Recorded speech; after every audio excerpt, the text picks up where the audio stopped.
Welcome to the roof of the Fiat factory here in Italy, and unfortunately this time round I'm sober because I don't know if you remember what happened last time. I can't lie to you, I've had a couple of glasses of champagne. There's like 200 people here. We're going to attempt to get our elbows out and look around the car.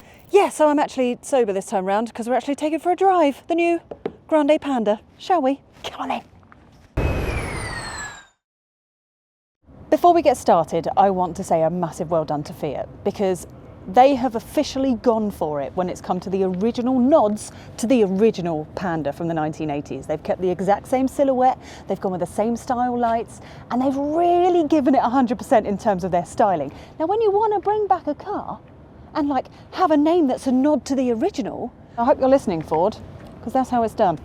A little history lesson for you. Not sure if you knew this, but a few decades ago there was an electric Panda which had its own spiral cable. I know, right? So this is a sneaky Easter egg that I doubt many people would notice.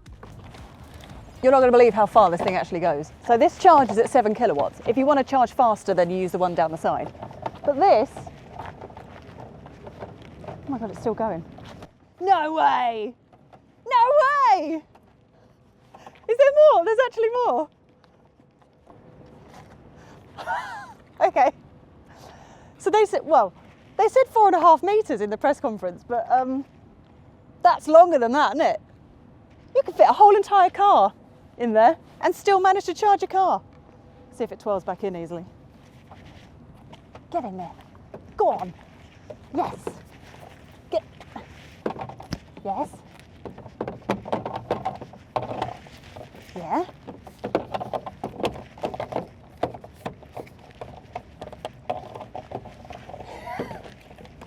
Stay with me.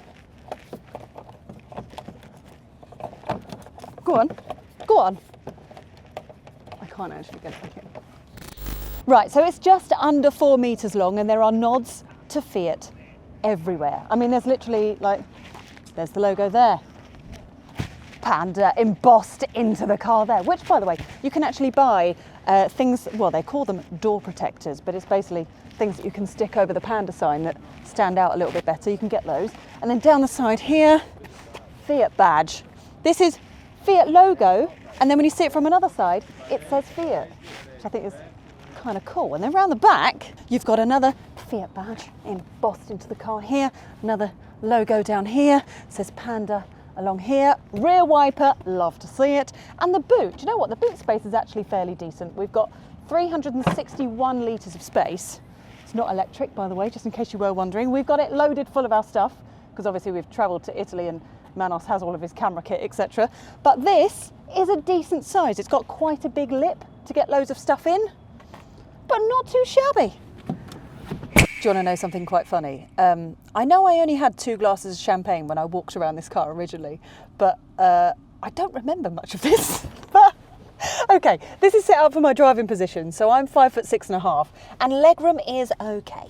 It's all right. There's space there, and there's headroom there as well, because obviously it's got a big boxy shape.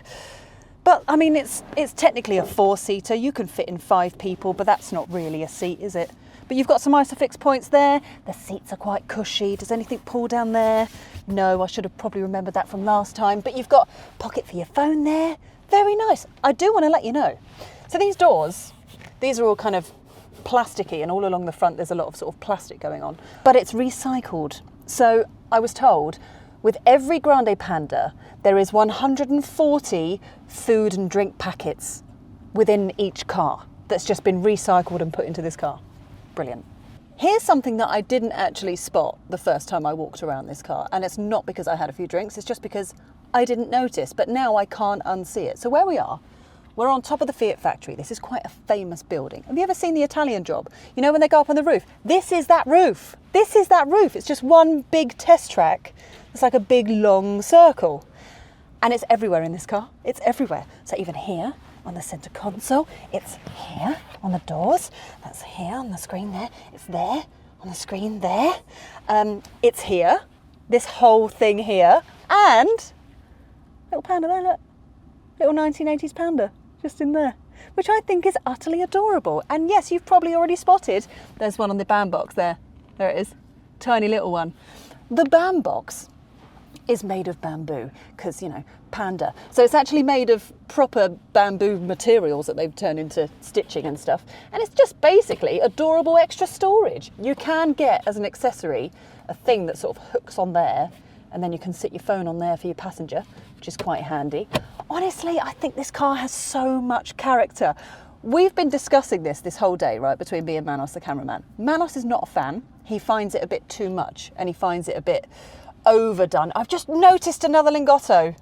This whole thing, this whole bit, the shape of the track. I did not clock that one. That's a big one. Yeah, Manos isn't really much of a fan. He finds it all a bit too much. But for me, I think it's fantastic. I think it has so much character and so much personality. Even just down to the Fiat logos just being on the doors. I think it's cracking, this thing. I don't like the piano black because we sat in this car for the first 30 seconds and there was already fingerprints and dust everywhere. Wireless charging. This is the top spec La Prima version, by the way. But there's just so many quirky bits, like the yellow and the... Oh, even around the vents just looks really nice. The steering wheel looks and feels lovely. There's Fiat there and then there's the logo there. It's just everywhere, isn't it? It's everywhere. It really is. But it's comfortable. And it's cool. It's cool. I'm saying it. It's cool.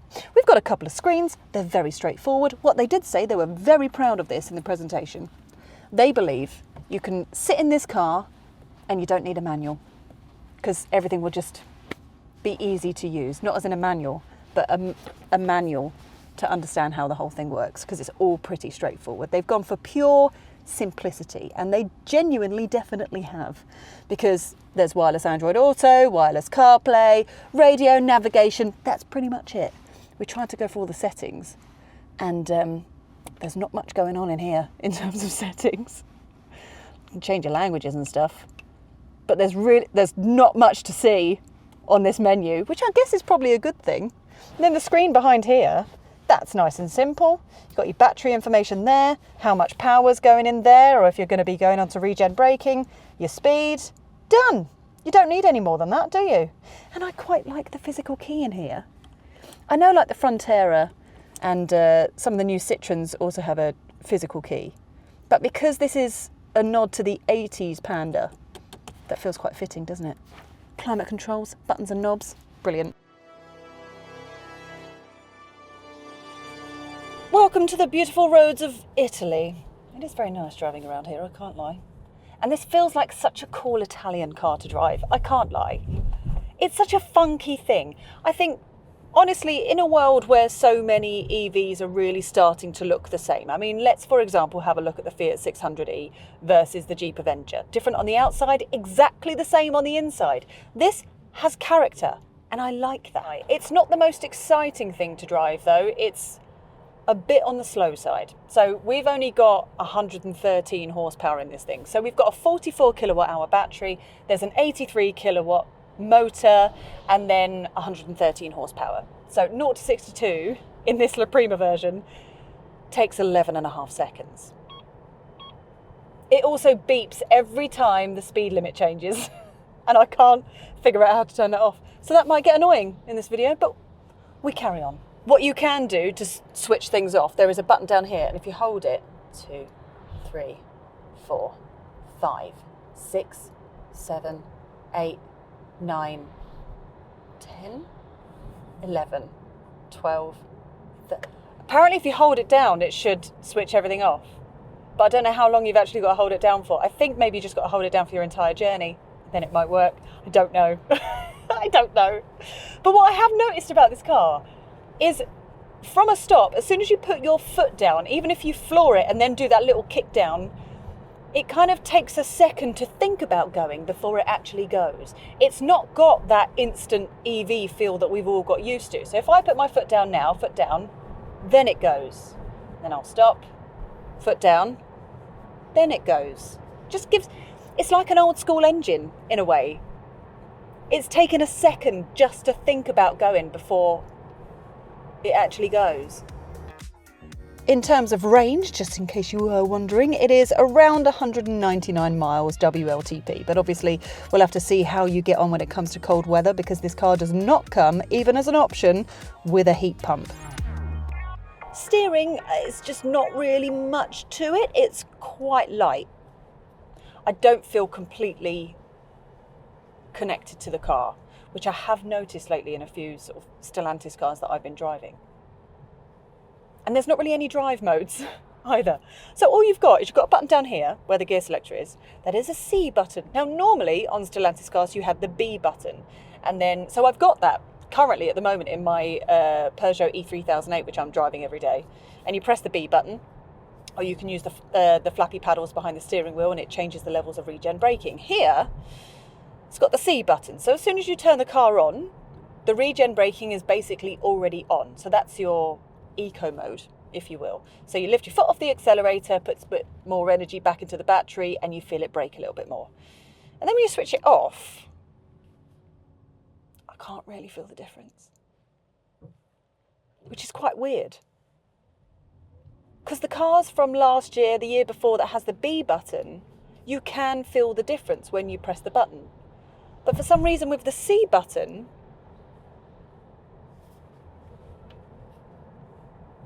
I cannot feel the difference. It feels exactly the same. I feel like this button is just a light. You turn it on, it lights up the C. You turn it off, it turns off the light of the C. And that's all it does.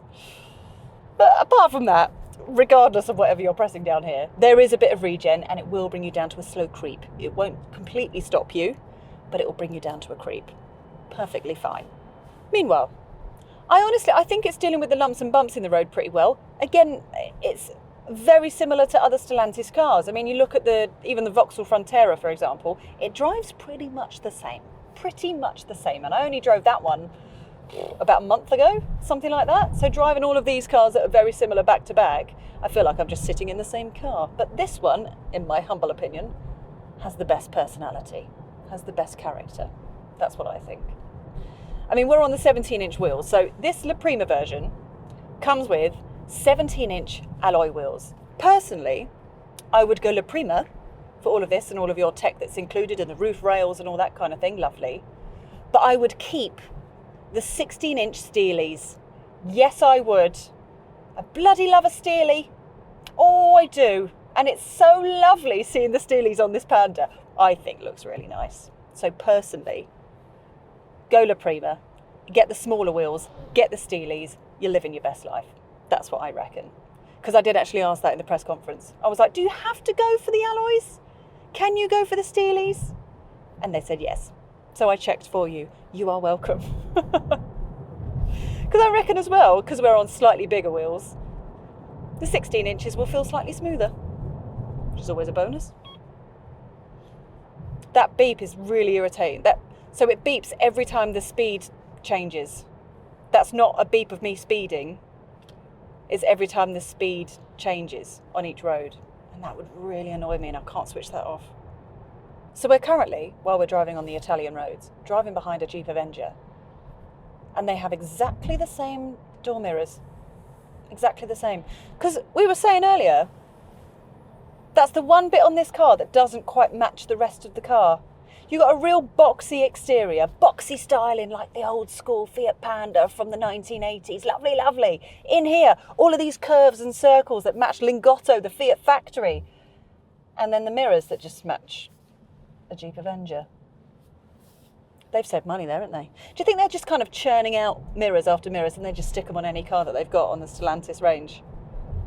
Yeah, probably. That's a shame that. That could be Lingotto shaped, couldn't it?